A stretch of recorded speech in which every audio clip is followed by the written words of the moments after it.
अस्सलामुअलैकुम वरहमतुल्लाहि वबरकातुहू। Welcome to my channel industrial automation.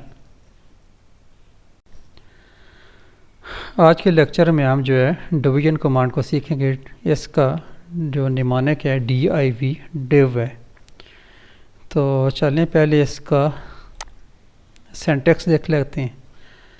Math blocks के अंदर जो बाकी इंस्ट्रक्शंस थी बिल्कुल उन्हीं की तरह यहाँ भी जो है ये x0 या कोई भी इनपुट जो है एक इसको हम देंगे, जिसको हमारे ऑन करने से ये फंक्शन जो है ये एग्जीक्यूट होगा।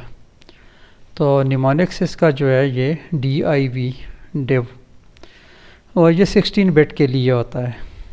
जो हम ये अभी यूज़ कर रहे हैं मैथ फंक्शन जो हम अभी सीख रहे हैं ये सारे 16 बिट के लिए हैं। इसमें हम रियल वैल्यूज़ जो है वही पुट कर सकते हैं। इसमें हम पॉइंट्स जो जिनको फ्लोटिंग पॉइंट्स बोलते हैं वो हम यहाँ पे यूज़ नहीं कर सकते।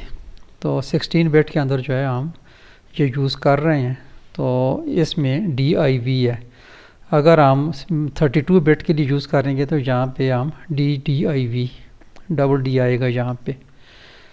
तो इसमें भी एक सोर्स होता है, सोर्स 1, और दूसरा होता है सोर्स 2, और तीसरा इसमें डेस्टिनेशन होता है। जैसे यहाँ पे D0 सोर्स 1 है और सोर्स 2 हमारा जो है D2 है, और डेस्टिनेशन हमारा जहाँ पे हमने रिज़ल्ट स्टोर करना है वो D4 है।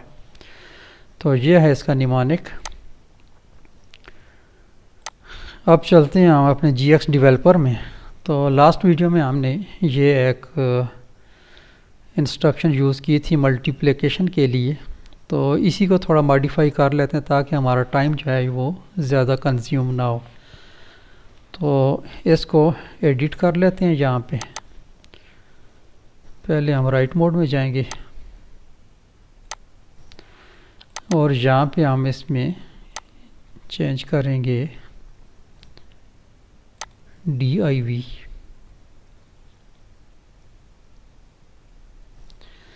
ये हमारा डिवीज़न है।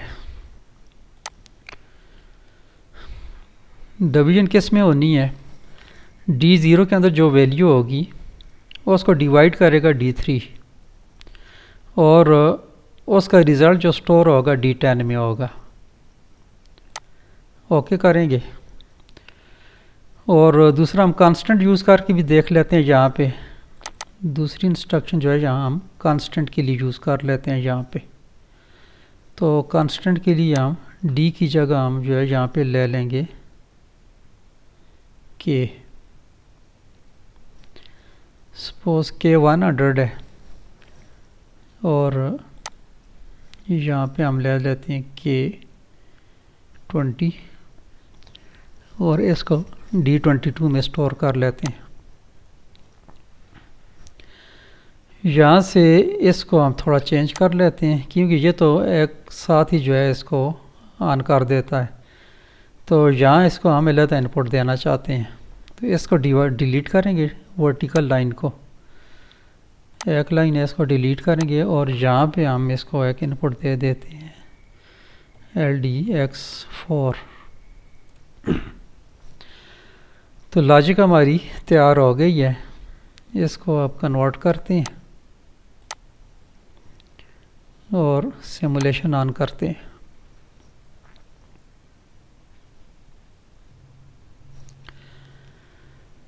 ये हमारे मैथ के सारे रूल्स जो हैं वो यहाँ पे अप्लाई होते हैं। जो हमारी मैथ के रूल्स हैं वो, क्योंकि ये मैथ फंक्शन है तो सारे रूल्स यहाँ पे अप्लाई होंगे। जो भी अलजेब्रिक जो रूल्स हैं वो सारे यहाँ पे होंगे। PLC हमारा रन मोड में चला गया है। तो सबसे पहले हम X4 को हम पहले ऑन करके देख लेते हैं कि हमारा ये जो कांस्टेंट से हमने इसको मल्टीप्लाई किया था, एक्चुअली यहाँ पे डिवाइड करना था। तो पहले हम मल्टीप्लाई को देख लेते हैं एक दफ़ा ऑन करके। तो ये 100 को 20 ने जो है 2000 जो है ये हमारा D22 में रिज़ल्ट जो है हमारा आ गया है। 100 मल्टीप्लाई बाई 20 तो ये 2000 जो है ये रिज़ल्ट आ गया। तो ये फंक्शन हमारा काम कर रहा है। मैं ज़रा ऑफलाइन जाके इसको चेंज करके डिवीज़न में ले आता हूँ। यहाँ पे हमने इंस्ट्रक्शन चेंज कर ली है, अब ये डिवीज़न में आ गया। तो डिवाइस टेस्ट में जाके पहले इसको हम चेक कर लेते हैं। यहाँ इसको 100 को 20 पे डिवाइड करेंगे तो यहाँ पे रिज़ल्ट क्या आता है। तो 20 पे डिवाइड करने से हमारे पास जो है आंसर 5 आ गया। तो इसको आप कैलकुलेटर से चेक कर सकते हैं, वैल्यूज़ अप डाउन करके भी इसको चेक किया जा सकता है। तो चलें हम अपना बाकी लॉजिक जो है उसको चेक करते हैं। अब सपोज़ जहाँ पे हमारे पास जो है x0 जो है, इसको आप जब ऑन करते हैं तो D0 के अंदर हमारी वैल्यू जो है ये इंक्रीज़ होगी।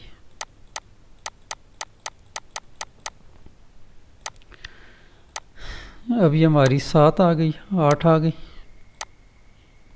9, 10। तो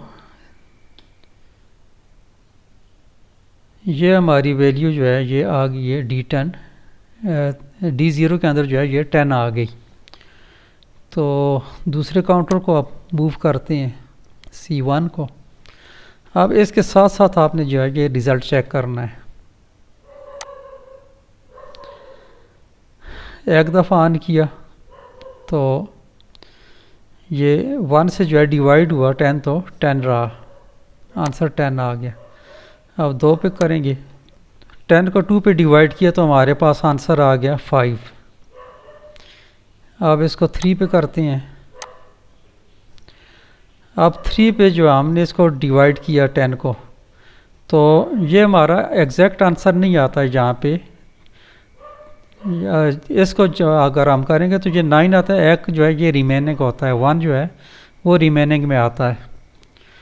तो यहाँ पे जो है ये इसने ऑल नंबर जो होता है उसको इसने लेना है, राउंड ऑफ जो होता है ना उसको लेना है। इसमें जो पॉइंट्स होते हैं या जो इसमें फ्रैक्शंस होती हैं उसको जो है ये इग्नोर कर देता है, बल्कि ये दूसरा डेटा रजिस्टर है उसमें जो है इसको स्टोर करता है। तो उसको आगे चेक कर लेंगे थोड़ी देर के बाद। मज़ीद इसको आगे बढ़ाते हैं। अब हमने इसको 4 पे डिवाइड किया 10 को, तो इसने 2 ले लिया, जबकि इसने 2 4s 8 बनता है।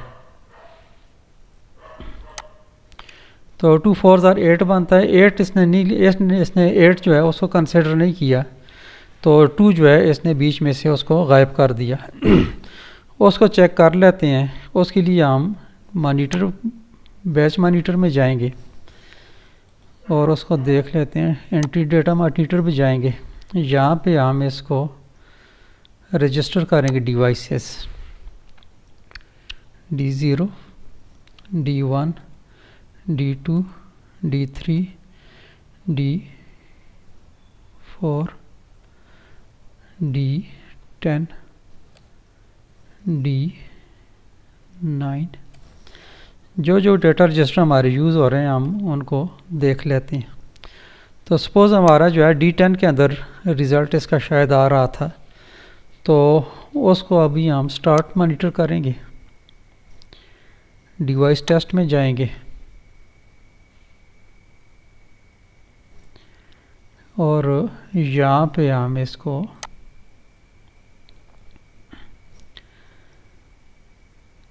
D10, D11, यहाँ हमने D11 देना था।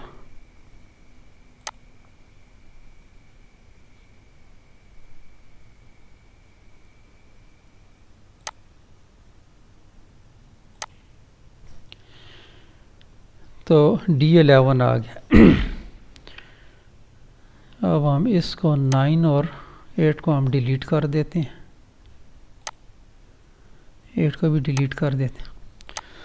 अब ये देखें कि जिस वक्त हमने 4 को 10 पे डिवाइड किया तो बाकी जो हमारा बचा था वो 2 4s 8 आ गया, 2 यहाँ पे 10 में आ गया, और बाकी जो इसका रिमेनिंग पार्ट था वो इसने D11 में शिफ्ट कर दिया। तो ये कंसेक्टिव जो डेटा रजिस्टर्स होते हैं उनको ये यूज़ करता है अगर हमारा डेटा जो है ओवरफ्लो होता है या जो हमारी एग्जैक्ट वैल्यू नहीं आती। तो उम्मीद करता हूँ कि इस पॉइंट को आप समझ रहे होंगे। इसको हम एक और तरीके से देख लेते हैं। यहाँ पे मैंने D11 जो है यहाँ पे मैंने ले लिया है। एग्जीक्यूट नहीं करेंगे इसको, इनपुट इंस्ट्रक्शन जो है इसको हम ऑफ रखेंगे। तो डेटा रजिस्टर को देखेंगे कि ये कंसेक्टिव डेटा रजिस्टर जो है यूज़ होते हैं। अब D10 है यहाँ पे, तो इसमें से अगर कोई रिमेनिंग बचेगा तो वो D11 में शिफ्ट हो जाएगा।